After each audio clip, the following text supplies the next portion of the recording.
J'espère que tout le monde va bien au lendemain des élections américaines.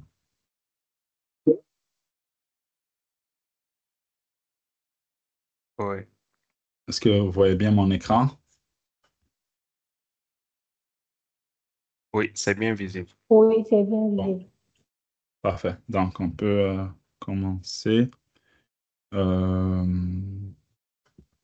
je vais à Fatoumata, tu peux. euh, c'est bon. Après, Paul. OK.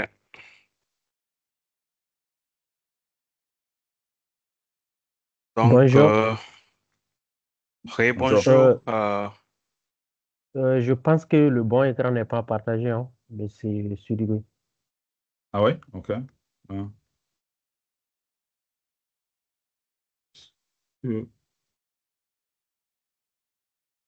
c'est bon. Est-ce que là, c'est bon? Oui. Oui, c'est bon maintenant. Ah. Oui, OK, c'est parfait. bon. Oui. Merci.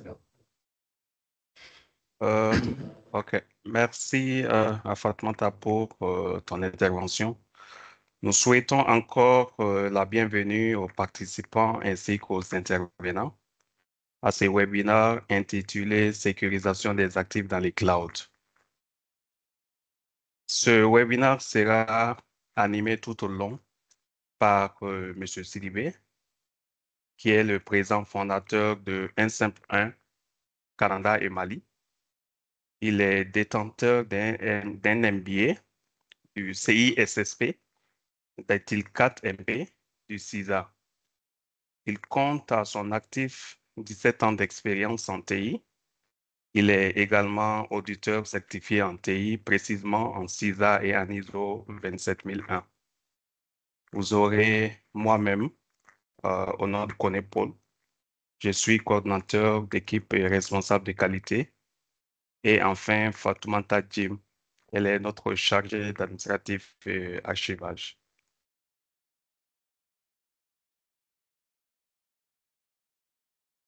On passe au slide suivant. Oui,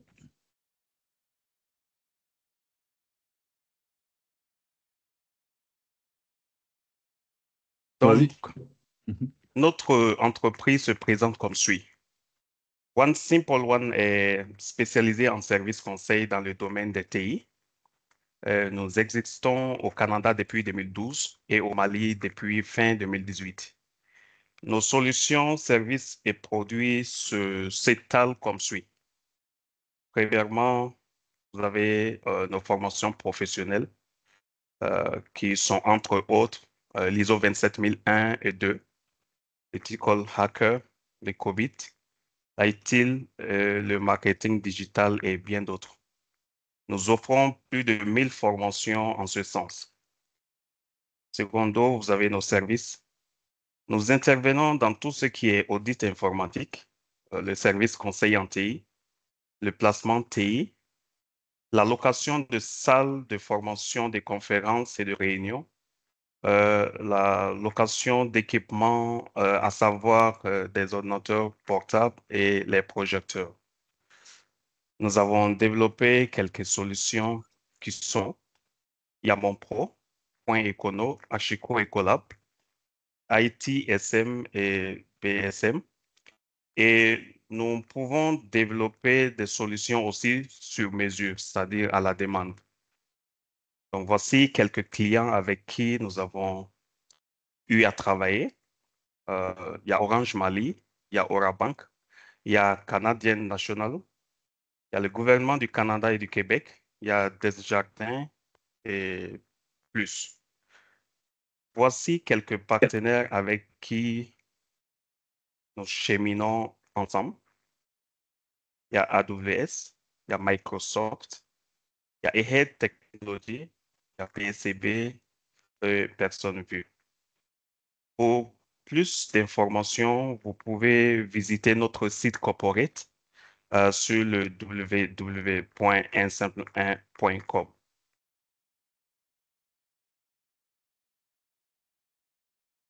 Donc, voici quelques une de nos solutions et services, les liens. Nous avons One Simple One Training, qui est notre plateforme de e-learning. Sur cette plateforme, vous trouverez les formations d'Head Technology, de PSCB, les formations de Microsoft et les formations d'AWS, d'ailleurs qu'on a rendues gratuites aux étudiants pour un temps limité. Vous aurez également notre application Job 1 Simple 1, qui est une solution mobile pour tout ce qui est placement de ressources TI. Il y a également Mon Pro, qui est une solution mobile. Ça permet et favorise la recherche des professionnels. Il y a la Proprio aussi, qui est une solution web, qui est tout ce qui est immobilier, la vente et location des terrains maisons. Il y a Point Econo, qui est une solution mobile, qui est notre application de fidélisation. Enfin, il y a Web SMS, qui est une solution web. C'est une application de notification. Donc, nous arrivons maintenant au vif du thème de ce webinaire, qui sera épilogué par M. Sidibé Tchemoko. Je vous remercie. Merci beaucoup, Paul. Merci tout le monde. J'espère que vous m'entendez bien. C'est le cas. Donc, Oui. merci. Le webinaire est enregistré comme l'ensemble de nos anciens webinaires. Ce qu'on fait essentiellement, on essaie de faire des webinaires une fois par mois, si le temps nous permet. Et on enregistre et puis on les rend disponibles. Donc, pour les gens qui ne peuvent pas être là, à la fin, on a le lien qu'on peut envoyer. Puis, pour les gens qui sont intéressés par la matière qu'on va présenter, s'ils ont un intérêt, on peut également partager le matériel en PDF, bien sûr. Et voilà. Donc, les anciens webinaires sont également disponibles. Donc, sans plus tarder, je vais rentrer dans le vif du sujet. On s'est donné 45 minutes, incluant les périodes de questions. Donc, on va essayer de respecter les 45 minutes, environ 30 minutes pour la présentation au total, 15 minutes, 10 à 15 minutes, 5 à 10 minutes, quelque chose, pour toute la période de questions. Donc, si vous avez des questions, je vous invite peut-être à les noter, puis à la fin, vous pourriez les poser. Parce que si on rentre dans les questions, des fois, on peut être passionné et puis on peut déborder un tout petit peu. Donc, dans l'agenda d'aujourd'hui, on va parler un peu de cloud computing, tout ça. Puis on va parler également de la sécurisation des actifs dans le cloud. On va voir pourquoi les gens vont dans le cloud aussi. Donc, au début, on va parler des objectifs de la présentation. On va parler des chiffres.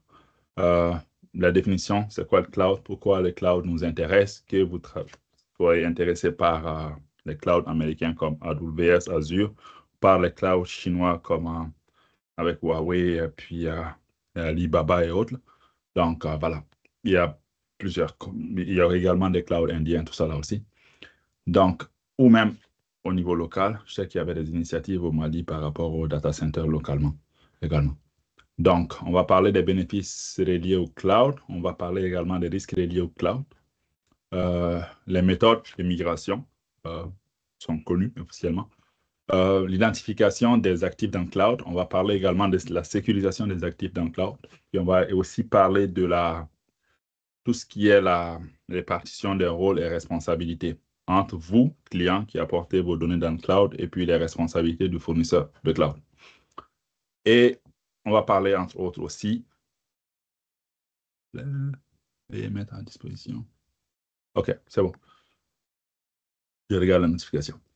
On va parler également de les recommandations, la conclusion également, période de questions, annexes, tout ça. Donc, pour ma part, je suis consultant, fondateur 1 Simple 1, mais j'ai des expériences spécialisées dans ITSM et tout ce qui est sécurité informatique. Donc, ceci étant dit, je reviens ici. Objectif de la présentation, aujourd'hui, on souhaite que vous compreniez c'est quoi le cloud computing. On souhaite également que vous compreniez les avantages et les risques, parce que souvent, un vendeur va vous présenter juste les avantages du cloud, mais il ne va pas forcément mettre beaucoup d'emphase sur les risques. Donc, Excusez-moi, est-ce que vous pouvez le mettre en mode lecture? en mode lecture, oui, bien sûr. Est-ce que tu veux comme ça, c'est clair? Oui, c'est ce qui a été notifié. Ah, ok, C'est bon j'avais maintenant. pas bien. C'est bon, parfait. Donc, mais là, il faut que je trouve une façon parce que je ne vous vois pas. Je vais essayer de le présenter autrement. Je vais arrêter le partage. Je vais juste essayer de partager juste la PowerPoint, le PowerPoint. Donc, sinon, je ne vais pas vous voir.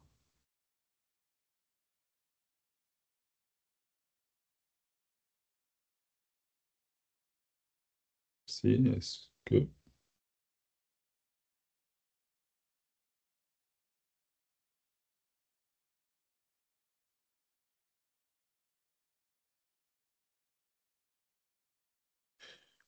Je vais... présent. Bon, je pense que je vais essayer de le garder sous cette forme-là parce que l'autre forme, quand je fais cela, je vous perds de vue. Je sais qu'il y a une fonctionnalité de Teams de le faire. Puis là, je suis sur un seul écran et puis si je le fais, je ne vois pas la réaction des gens. Vous me dites si vous le voyez bien comme ça. Puis je peux également diminuer le rubber en haut. Donc,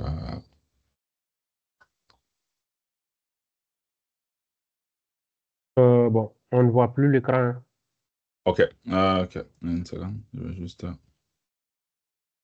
c'est bon. Est-ce que vous voyez l'écran maintenant? Oui, oui, oui, c'est bon, on voit l'écran. C'est bon. Est-ce que c'est clair l'affichage ou est-ce que vous voulez que je diminue encore, j'augmente encore plus l'affichage, tout ça? Je pense que c'est clair, mais les gens peuvent parler aussi. Donc, sinon, je pense que pour moi, je vois très bien l'écran. OK, c'est bon. Bon, écoute, je ne vais pas pouvoir faire plus que ça pour le moment. Sinon, je risque de ne pas vous voir tant que je ne peux pas Je voir pense les que c'est questions. bien visible maintenant. OK, parfait.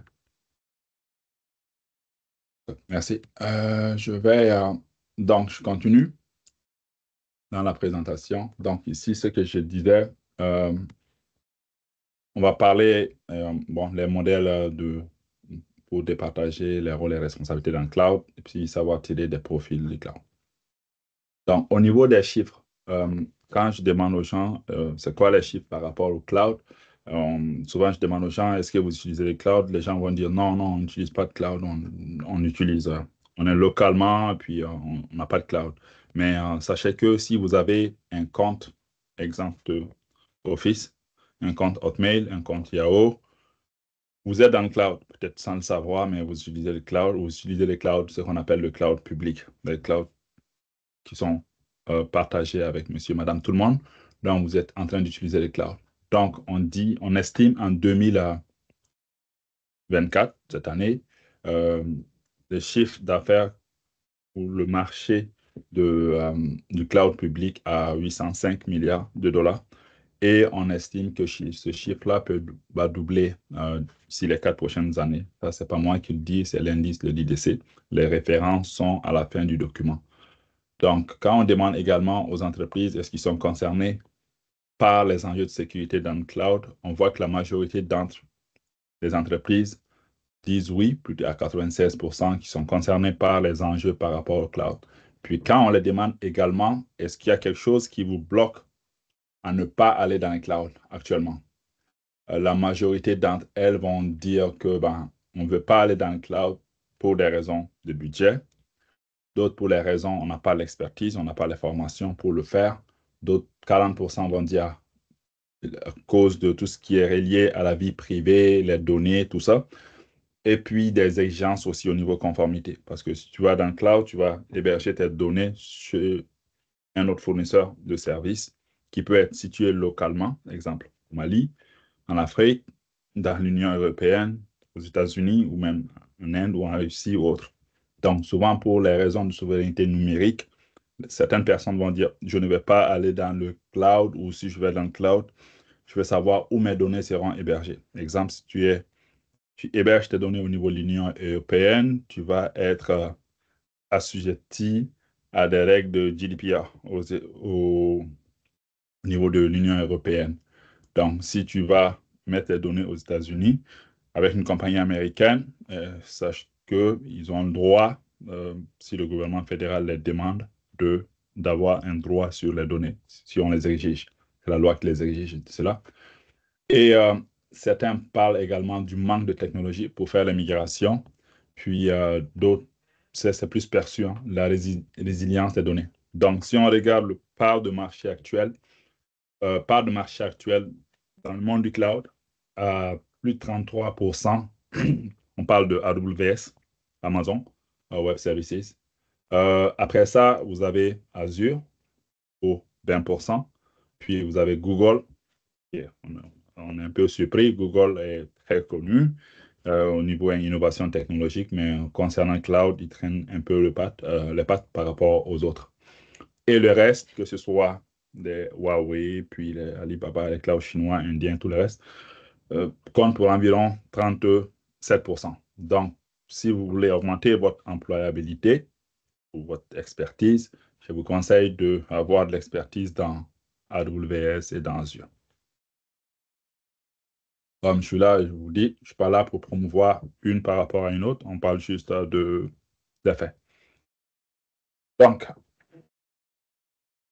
quand on parle de cloud, on parle le thème de la présentation, c'est la sécurisation des actifs dans le cloud. Donc, ce qu'on souhaite, c'est quoi d'abord un actif, puis c'est quoi le cloud. Donc, pour certains, c'est évident, pour d'autres, il faut commencer au début. Donc, quand on parle d'actifs, on dit tout ce qui a la valeur pour l'organisation. Donc, si vous avez des serveurs que vous avez acquis, c'est un actif. Si vous avez des licences que vous avez acquis, c'est un actif. Si vous avez des postes de travail, c'est un actif. Puis, à l'intérieur d'une organisation, vous avez un ensemble d'actifs qui concourent à offrir un service. Donc, comme aujourd'hui, pour pouvoir offrir ce service de webinar, on a Teams, on a une licence pour ça, on a nos ordinateurs, on a nos plateformes dans le cloud sur lesquelles on va également vous faire les démonstrations. Donc, un actif, c'est vraiment tout ce qui a la valeur pour l'organisation. Donc, tout ce qui a la valeur, on ne veut pas forcément perdre cela. Pourquoi? Parce que quand on l'amène dans le cloud, si on n'a pas de contrôle, on peut le perdre. On va voir ça après. On va parler également du cloud computing. Cloud computing, c'est quoi? C'est lorsqu'on met en place une infrastructure avec des machines puissantes qui permettent d'héberger des données des clients et d'émuler comme si ces gens-là travaillaient sur leur machine. Donc, à la place d'avoir un serveur chez vous, que vous allez acheter 5 ans, vous allez maintenir, appliquer les patchs, démarrer, tout ça, vous allez créer une machine virtuelle dans le cloud et vous pouvez partir quand vous voulez, arrêter quand vous voulez. Donc, si vous travaillez, par exemple, les fins de semaine, les services ne sont pas sollicités, vous n'avez pas à utiliser les machines. Donc, vous allez payer seulement à la consommation. Donc, le cloud permet cela. Est-ce que c'est clair pour Actif Cloud? Pas clair, vous pouvez juste noter la question dans le chat, je vais répondre. Quand on parle de cloud, on parle entre autres de 5 caractéristiques. On parle de mise en commun des ressources, donc un ensemble de machines qui concourent à offrir des services. Les consommateurs peuvent consommer quand ça leur tente et puis comment ça leur tente également. Donc, on parle d'un large accès au réseau. Donc, par rapport au cloud, vous n'êtes pas chez le fournisseur de cloud, donc tout se passe par un réseau, une connectivité qui est établie entre vous et le fournisseur de cloud. Ceci peut passer par un lien public ou par un lien privé. Donc, exemple, pour Microsoft, ils ont développé ce qu'ils appellent Express Cloud, Express Route. C'est les liens directs vers Microsoft. Il y a également tout ce qu'on parle également de l'élasticité. J'ai la difficulté à dire ce mot-là. Ça veut dire quoi? Si vous achetez un serveur et que le serveur est chez vous, si vous l'avez anticipé une demande pour 300 transactions, exemple, à la minute, et que votre site web se met grossir d'un coup. Vous êtes à 1000 connectivités. Qu'est-ce qui va arriver? Les services vont être lents. Il y a des gens qui ne vont pas pouvoir accéder. Vous n'aurez pas ces problèmes-là dans le cloud. Ça veut dire si la demande augmente, la capacité de la machine augmente de façon automatique. Donc, et également, le dernier point, c'est tout ce qu'on consomme, on paye uniquement pour ce qu'on a consommé. Donc, dans les différents types de cloud, parce qu'après ça, on va voir les différents types de services dans le cloud. Vous avez les modes SaaS, qui sont comme le logiciel, Software as a Service. Là, c'est comme quand vous utilisez Office 365 en ligne, tout ça. Vous avez les modèles PaaS où vous pouvez développer des applications dans le cloud. Vous avez les modèles IaaS où vous avez toute une infrastructure à vous qui vous appartient dans le cloud. Vous louez. Toujours la location qu'on fait. Donc, l'équipement et autres restent chez le fournisseur cloud qui a un data center quelque part dans le monde. Et vous avez également les modes de déploiement qui peuvent être privés. Vous êtes tout seul, public, vous êtes avec d'autres personnes, comme lorsqu'on utilise Office 365 libre par tout le monde. Le modèle hybride, donc une combinaison de privé et public, et modèle communautaire, si vous êtes comme des universités, vous voulez partager vos efforts. Donc, vous pouvez mettre en place un cloud communautaire. Donc, dans les bénéfices du cloud, vous allez avoir l'évolutivité, la sécurisation des données, étant donné que tout est chez le même fournisseur. La rentabilité, vous ne payez pas pour des machines que vous ne consommez pas. Puis, cloud est également utilisé pour faire des systèmes de reprise. Donc, ça, j'ai déjà vu ça plusieurs fois. Il y a solution de DR as service. Donc, si vous voulez faire des solutions de reprise, exemple, si vos systèmes tombent tous, exemple, cause d'inondation, comme on a eu cette année beaucoup au Mali, et aussi beaucoup de places en Afrique et ailleurs, ben, au lieu que ce soit juste vous ayez à tout acheter à nouveau, vous pouvez utiliser le cloud pour pouvoir backer toutes vos informations et puis pouvoir faire la reprise à partir du cloud. Ça, je le vois, il y a des compagnies qui le font. Et puis, ils définissent des fréquences de prise, tout ça, en définissant les RTO, les RPO, tout ça. L'accessibilité et la continuité des activités également. Ça, c'est pour quelques bénéfices au niveau du cloud. Les risques, quand vous amenez les données dans le cloud, souvent les gens vont dire, ben, je me lave les mains.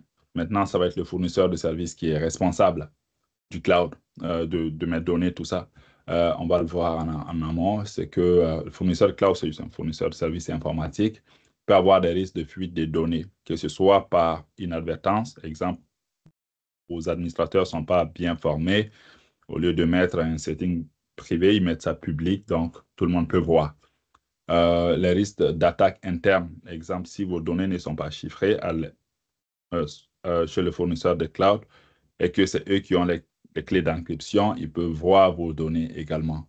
Là, tout ce qui est violation des comptes, si les comptes ne sont pas sécurisés, on peut également violer les comptes ou sniffer les accès également. Et après ça, vous avez toute la partie de hameçonnage, qui n'est pas forcément technique, qui consiste à amener quelqu'un à faire une action qu'il n'a pas forcément souhaitée. Exemple, avec maintenant les chatbox de l'IA qu'on peut prendre, exemple, quand je parle maintenant, on enregistre ma voix et puis on peut faire un appel à une personne qui me connaît et puis on peut lui demander, peux-tu fournir les accès pour tel compte? Donc, si la personne me fait confiance, va fournir l'accès, croyant que c'était moi alors que ce n'était pas moi. Ça, c'est des choses qui existent actuellement. C'est des choses à prendre en considération. Puis, tout ce qui est la prolifération des machines virtuelles, qu'on appelle en anglais les VM Pro, ça, c'est tout ce qui concerne, lorsque vous mettez dans le cloud, vous pouvez créer autant de machines que vous voulez. Toutefois, s'il n'y a pas de contrôle autour de la création de ces machines-là, vous allez vous retrouver avec plusieurs machines, des machines qui sont dormantes et autres, que vous allez payer pour, alors que vous avez peut-être besoin de juste une seule machine. Donc ça, il peut y en avoir d'autres, mais c'est juste quelques risques que je vous en parle. Au niveau des déploiements dans le cloud, vous pouvez avoir quand vous allez déployer les éléments de cloud, souvent les gens vont dire, ben, nous, on veut continuer à utiliser ce qu'on utilise actuellement. Donc, ce qu'on fait, on se fait des bubbles, puis on va comme ramener les applications dans le cloud comme ils sont, localement comme ils sont dans le cloud. Donc, ce que vous allez souvent entendre parler du lift and shift, c'est un peu ça.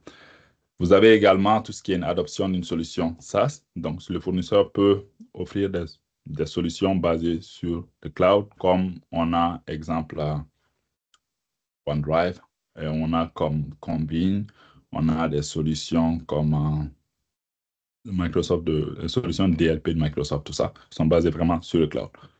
Ou vous pouvez décider également de construire une application cloud native.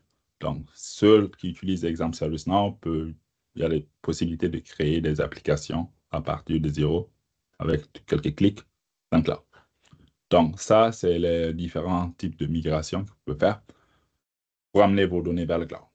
Donc, ceux-ci sont représentés par ces graphiques-là. Après ça, on parle ici de l'identification des actifs. Dans l'identification des actifs, comme j'ai dit tantôt, localement, vous avez déjà beaucoup d'actifs dans votre organisation, que ce soit vos serveurs, vos équipements, tous les autres éléments.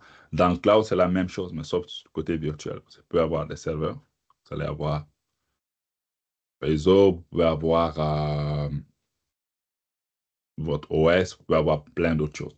Donc, et dans le cloud, on a des éléments spécifiques dans le cloud. Souvent, les gens vont engager ce qu'ils appellent les COSB. Ce sont des brokers qui peuvent regarder pour une organisation donnée quels sont tous les actifs qu'ils ont également. Dans le cloud, vous allez beaucoup entendre parler du Shadow IT.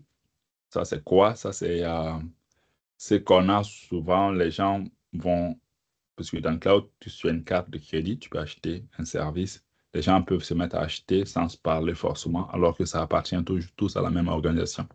Pour rationaliser le nombre d'actifs qu'on a, donc le Shadow IT couvre cela. Il y a également des outils spécifiques au cloud pour faire découvrir tous les actifs d'une organisation. Donc, quand on parle du cloud, quelles sont vos responsabilités, les responsabilités du fournisseur? Il faut savoir que lorsqu'on amène les données dans le cloud, les données, on est responsable de nos données dans le cloud, même si elles sont dans le cloud. Donc, ici, c'est une matrice qui a été effectuée, qui vient de Cloud Security Alliance, mais c'est basé sur un graphique, une étude faite par Microsoft. Dans ça, vous avez les éléments suivants. Donc, selon le type de service du cloud, vous avez ici, ça c'est l'exemple avec Microsoft, mais on pourrait remplacer Microsoft par un outil fournisseur de services cloud. On pourrait avoir qu'est-ce qui est la responsabilité du fournisseur de service, qu'est-ce qui est partagé, qu'est-ce qui est à votre responsabilité.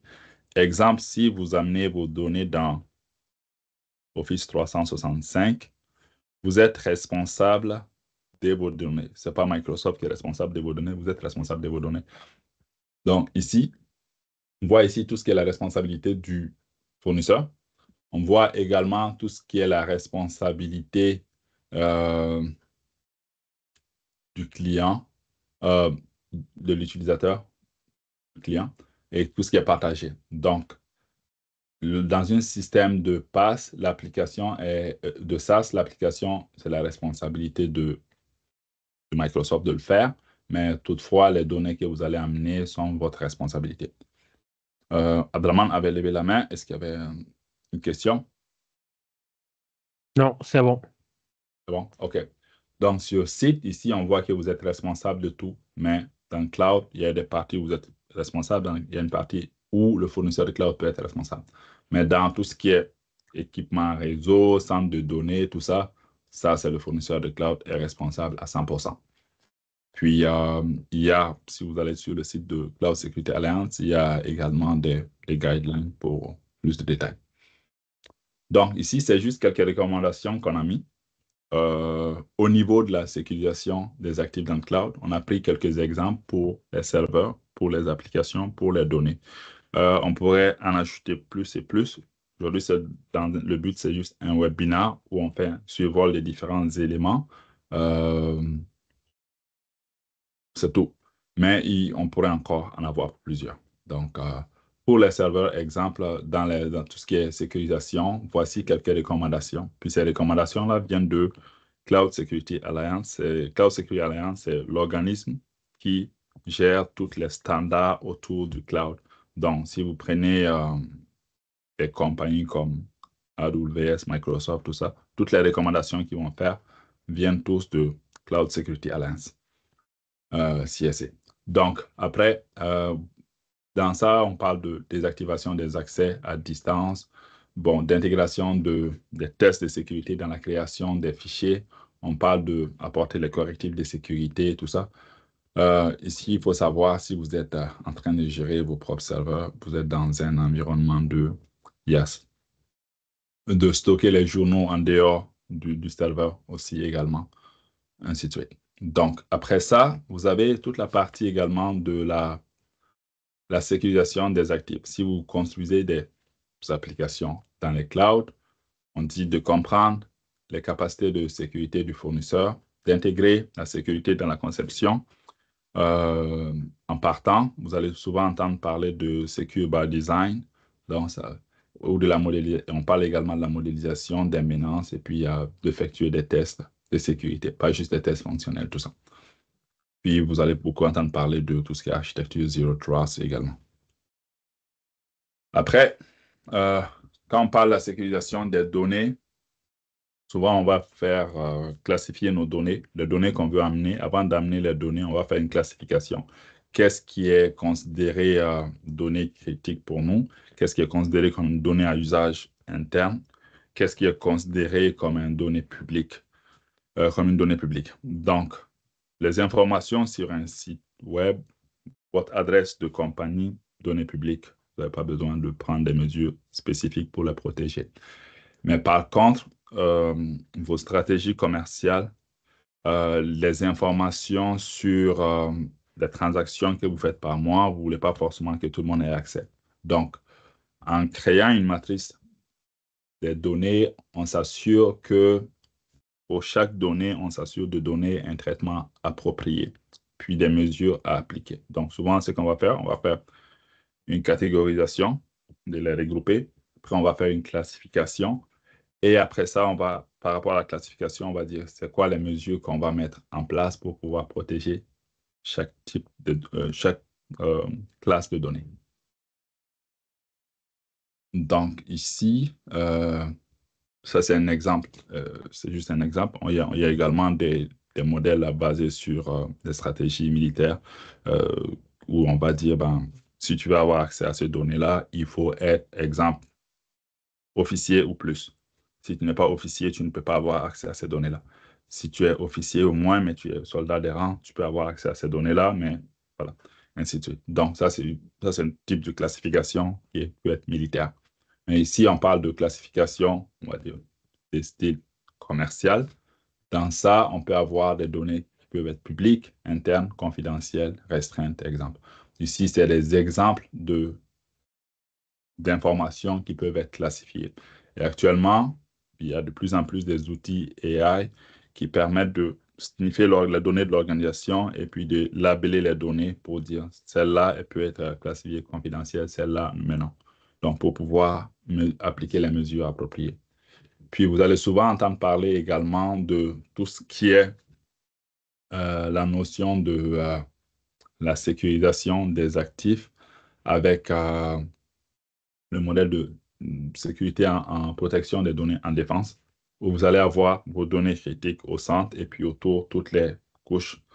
Certaines vont appeler ça une couche par oignon, parce que comme l'oignon, tu as différentes couches et puis toutes les couches sont comme des couches de protection de sécurité. C'est bon? Et après ça, ici, d'autres recommandations, c'est vraiment de sensibiliser vos gens sur les enjeux de sécurité, adoption d'une stratégie de cloud. Vous pouvez, si vous voulez vous former, on a donné quelques références où vous pouvez aller regarder ces références-là, que ce soit Cloud Security Alliance. document est en anglais, mais je pense que maintenant, il y a beaucoup d'outils qui permettent d'avoir du contenu également ou de le traduire, les sites. Donc, si vous n'êtes pas à l'aise en anglais, vous êtes capable quand même de regarder le contenu. Après ça, vous avez des sites comme ISC Square ou qui font CISSP ou ça. Vous pouvez également avoir l'ISACA et aussi, bon, plus proche de nous, on a une plateforme qui s'appelle One Simple One Training. Là-dessus, le site est en français et en anglais, pas juste destiné aux francophones, mais également aux anglophones, où vous pouvez avoir du contenu, que ce soit sur AWS, que ce soit sur Microsoft ou d'autres types de formations également. Il y en a certains contenus qui peuvent être gratuits, d'autres qui peuvent être payantes. Mais le point ici, c'est juste de vous donner des références à la suite de ce webinaire pour que vous puissiez continuer avec ça. C'est bon? Après, Oui, c'est bon. Oui, je vais c'est bon. demander maintenant à un de nos analystes de vous montrer comment ça fonctionnerait, la création d'une machine, administration d'une machine en quelques minutes dans Azure. Tiamora, tu peux OK. partir une instance. OK. Bonjour tout le monde. Moi, c'est Chemoro Sukuduru. Je suis développeur à Simple 1. Donc, je vais vous montrer une démo comment créer un actif, comme ceci lui assez bien dit. Dans notre cas, on va créer une machine virtuelle dans Azure. Comment on le fait? Bon. Je vais arrêter le partage. Tu peux partager, Tiamora. Est-ce que vous voyez mon écran? Oui, très bien. Tu peux continuer. Oh. OK. Là, je vais me connecter sur la plateforme Azure, donc sur le portail Azure. Maintenant, dans notre cas, on va créer une machine virtuelle. Donc, quand on est sur Azure, on peut chercher dans la barre de recherche machine virtuelle ou virtual machine. Ou bien, si vous avez une fois utilisé, on le verra directement ici. Ou bien, on peut cliquer sur créer une ressource pour pouvoir créer directement. Donc, dans notre cas, on va créer une machine virtuelle. On clique sur machine virtuelle. On va cliquer sur créer une machine virtuelle. Donc, voilà. Maintenant, on a les informations pour la machine. D'abord, on commence par la subscription. Donc, pour créer des services sur Azure, il faut avoir l'abonnement. Donc, dans notre cas, ici, on a l'abonnement à Microsoft, ici, partenaire. Ensuite, on a aussi l'option ressources group. C'est une manière d'organiser vos ressources dans Azure. Donc, on crée des groupes, comme ça, on va mettre les ressources là-bas, que ce soit des machines ou bien des bases de données, ainsi de suite. Ça dépend. Donc là, il y a déjà des ressources groupes qui existent. Je vais prendre. Ensuite, on donne le nom de la machine. Je vais prendre test VM. Ensuite, il y a la région. On va le laisser par défaut. Et aussi, il y a l'option pour les zones de disponibilité ici. On va laisser ça aussi par défaut. Ensuite, on descend juste un peu en bas. On va voir l'image, c'est-à-dire les types de machines, les types d'OS qu'on veut utiliser, que ce soit Windows 10 ou bien 11, ou bien si on veut utiliser Ubuntu. Donc, il y en a plusieurs options. Donc, dans notre cas ici, on va prendre Windows 11 avec l'architecture 64 bits. Ensuite, quand on descend un peu en bas, on peut définir la taille de la machine, c'est-à-dire si on veut, ça dépend de vos besoins. Donc, si on veut une machine avec 4 Go de RAM, 8 Go de RAM ou bien 16, par défaut, ça a pris 8 parce que pour installer Windows 11, il faut au minimum 8 Go de RAM pour qu'il n'y ait pas de ralentissement. Ou bien si on veut jusqu'à 16 Go de RAM, on peut voir les tailles ici. On peut changer. Vous voyez ici, 8 Go de RAM, 16, ainsi de suite. Donc, dans notre cas, on va laisser par défaut 16 Go de RAM et aussi ça coûte $95 par mois. Ensuite, pour la machine, il faut définir les identifiants ici. Donc, je vais définir un identifiant, un username et les mots de passe. Donc, pour ça, je vais mettre le Django. Et aussi les mots de passe, il faut donner les mots de passe qui contiennent des caractères spéciaux, des chiffres un peu combinés. Donc, Pour ça, il y a des nomenclatures et puis des règles à suivre, mais ça pourrait faire l'objet dans une de nos présentations sur la gestion des accès, tout ça.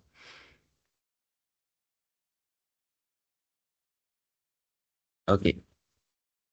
Après cela, on a aussi l'option pour pouvoir accéder à la machine. Par exemple, si après avoir créé la machine, il y a plusieurs moyens d'accéder à cette machine. Donc, soit par le bureau à distance, ou bien par le protocole SSH, ou bien il y a aussi une option pour accéder directement via les navigateurs. Donc, dans notre cas, on va utiliser le bureau à distance, mais pour les utilisations en production, le bureau à distance n'est pas très recommandé. Donc, vous pouvez passer directement via le navigateur ou bien. Voilà. C'est bon. Tiamoro, tu peux juste aller de l'avant, peut-être ne pas prendre OK. toutes les options et puis OK. pouvoir créer la machine. OK. Donc là, je prends RDS, RDP. Ensuite, je confirme la licence et je clique sur créer. Après, c'est bon. La machine sera créée. Donc là même, il donne un avertissement pour les ports RDP. Donc, je clique sur créer pour confirmer. Ça, c'est un résumé de ce qu'on a fait ici. Après, je clique sur créer.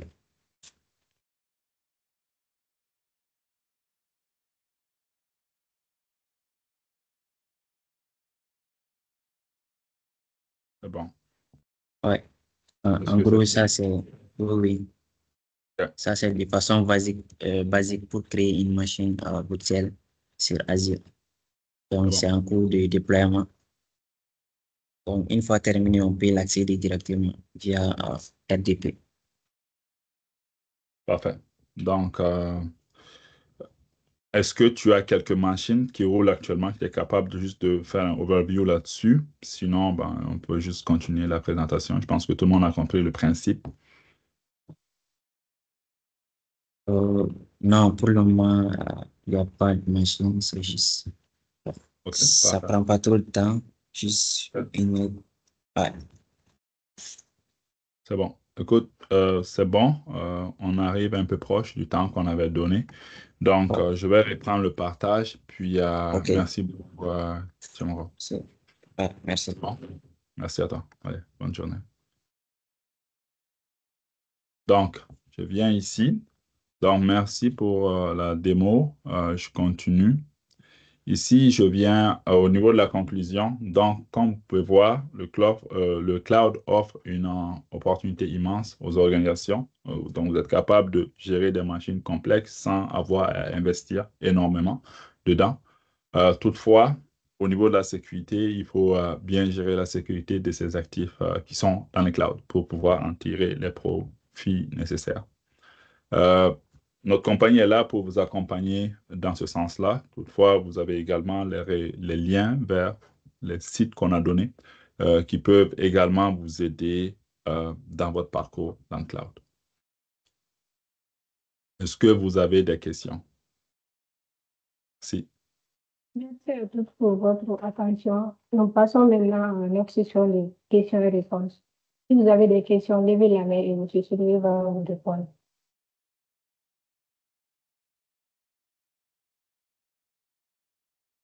Oui, Sissoko. Vous pouvez poser votre Oui, question. bonjour. Bonjour.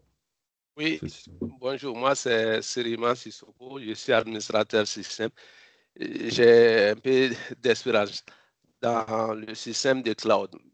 J'ai fait Oui. beaucoup de formations en ligne, Oui. mais pour les certifications, moi, je voulais savoir si vous faites aussi des certifications, si vous avez un centre, ou bien si je vais me perfectionner encore, ou bien pour prendre d'autres cours, Oui. comment je peux m'organiser avec vous, Oui.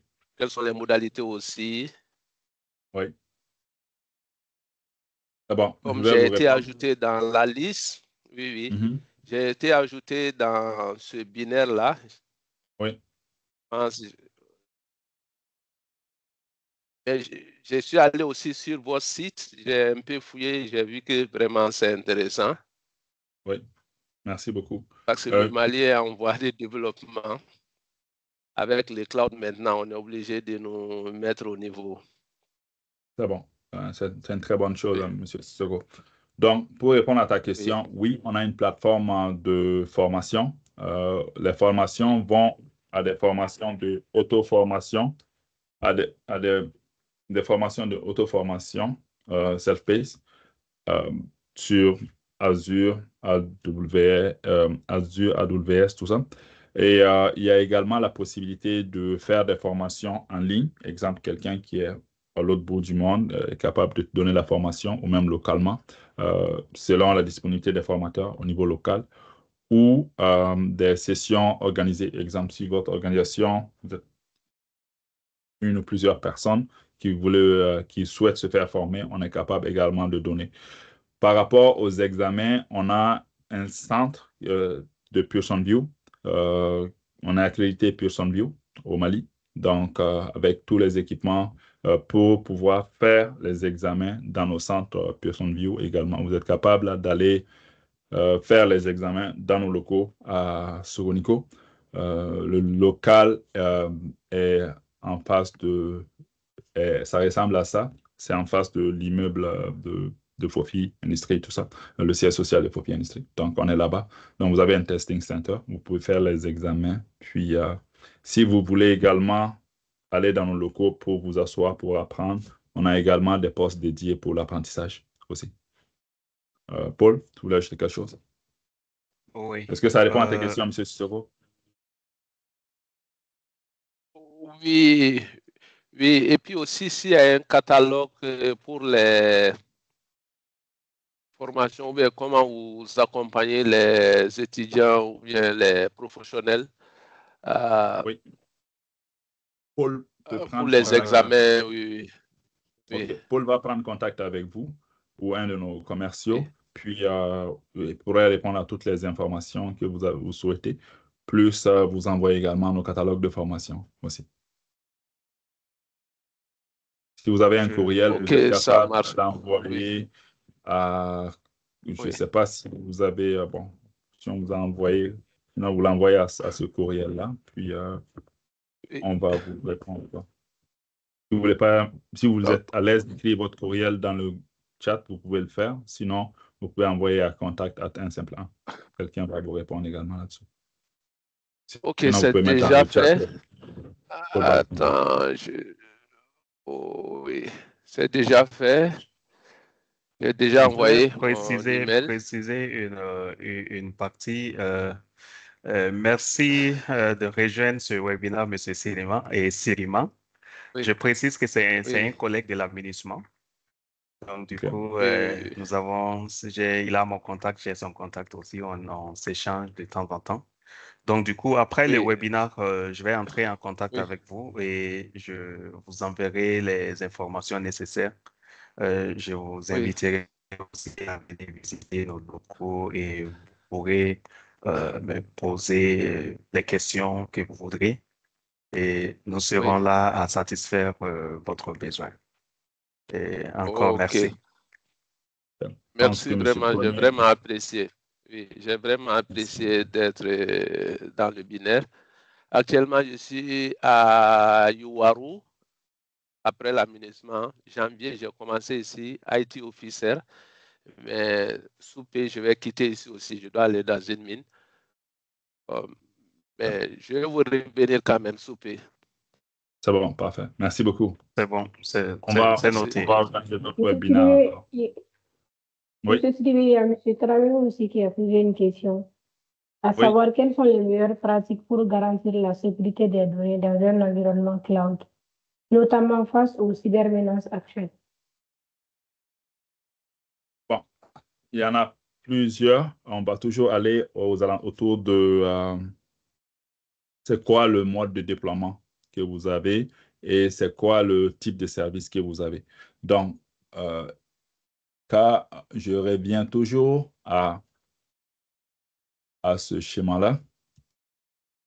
Donc, si on parle d'amener vos données dans le cloud, on va vous demander, faites d'abord une classification de vos données avant de les amener. Donc, les données que vous amenez dans le cloud, soyez sûr que vous êtes à l'aise d'amener ces données-là. Si vous utilisez des applications, si on vous donne un identifiant, un mot de passe, assurez-vous de modifier les comptes génériques et puis d'avoir des mots de passe spécifiques à vous, puis de faire entre autres des changements réguliers de vos mots de passe, tout ça.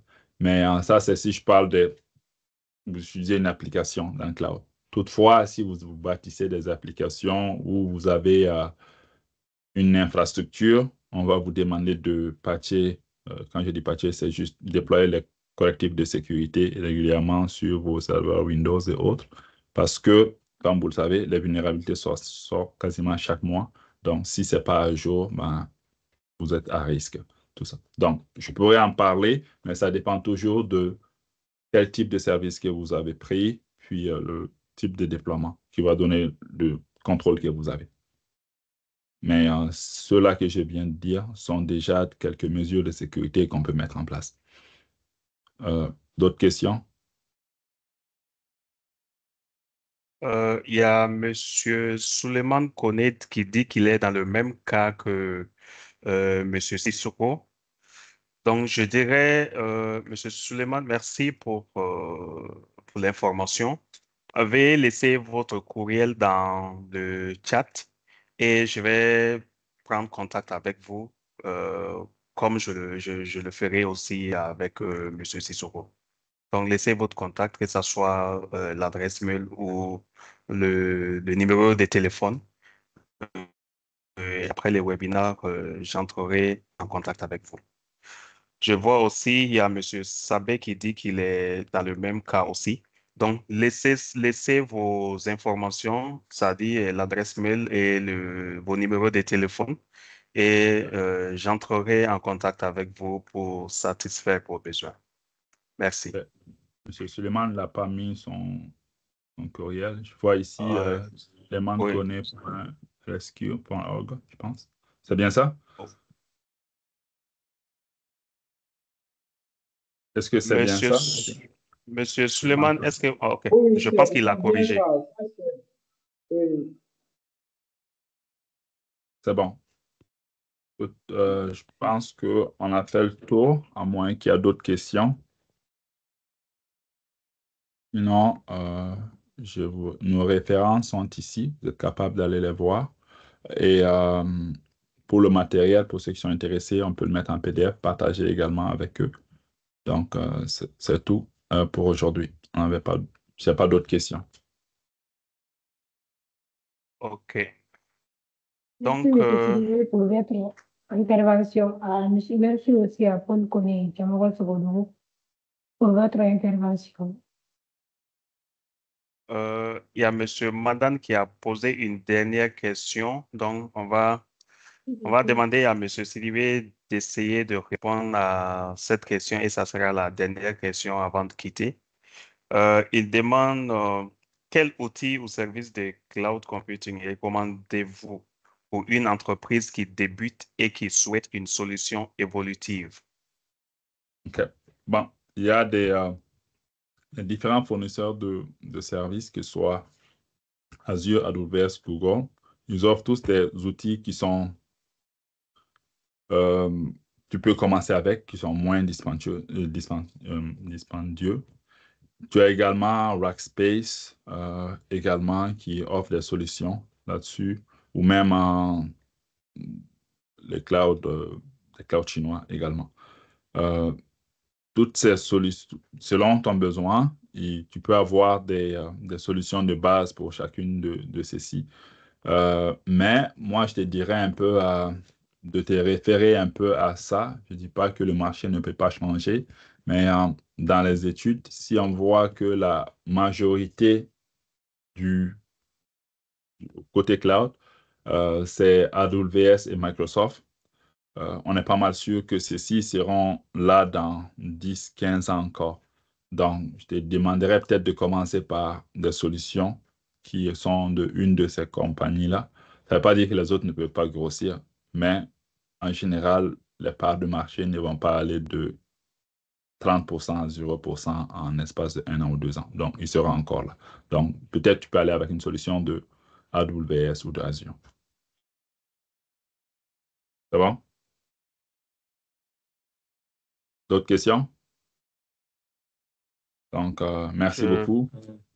Merci tout le monde. À cause des contraintes de temps, moi, je dois y aller. On est sur un autre time zone. Donc, voilà.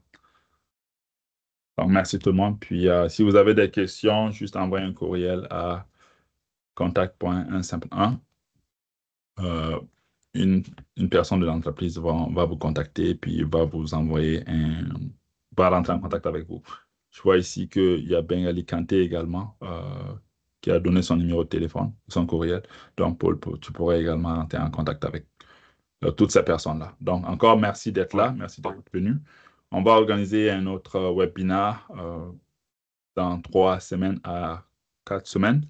Puis, pour ceux qui seront intéressés, on va faire le lancement officiel de nos bureaux également au Mali en fin décembre. Donc, pour ceux qui veulent participer physiquement, on va faire comme une sorte de dégustation localement au pays en décembre. Donc, après mi-décembre. Donc, pour ceux qui sont intéressés, ils peuvent nous signaler, c'est là, on va aller mettre leur nom sur la guest list. C'est bon? Merci beaucoup. Je vous souhaite à tous de passer une très bonne journée. Puis, au plaisir de vous rencontrer dans 3 à 4 semaines pour un autre webinaire. On va essayer d'en prendre un par mois, puis traiter des sujets qui peuvent, d'actualité ou des sujets qui peuvent vous intéresser également. Donc, merci, puis bonne journée. Merci. Merci. Merci, M. Sidibé.